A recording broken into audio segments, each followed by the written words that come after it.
I'm really not an expert on the structure of the brain and all that kind of thing, but one can see one can observe one's own activity of the brain, that it is really like a computer that's been programmed and remembers. Well, it's certainly a large part of the activity is that way, but one is not certain that all of it is that way. No. And it is conditioned. Yes.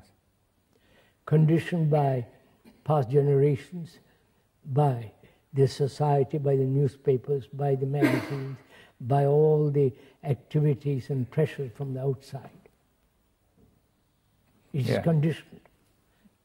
Yes. Now, what do you mean by this conditioning? You see, what does it? It is programmed. It is made to conform to a certain pattern, lives entirely on the past,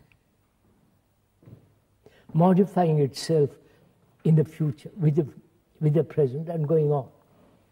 Yes. Now, we've agreed that some of this conditioning is useful and necessary. Of course, we discussed that last time. Yes, and now, but the conditioning which determines the self, which determines the psyche. The psyche, or you call it the psyche. Let's call it for the moment the psyche. The self.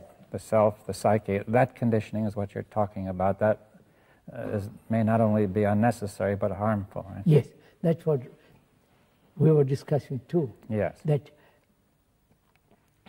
the emphasis on the psyche, as we are doing now, and giving importance to the self, is creating great damage in the world. Because it's separative, and it is, therefore, it is constantly in conflict.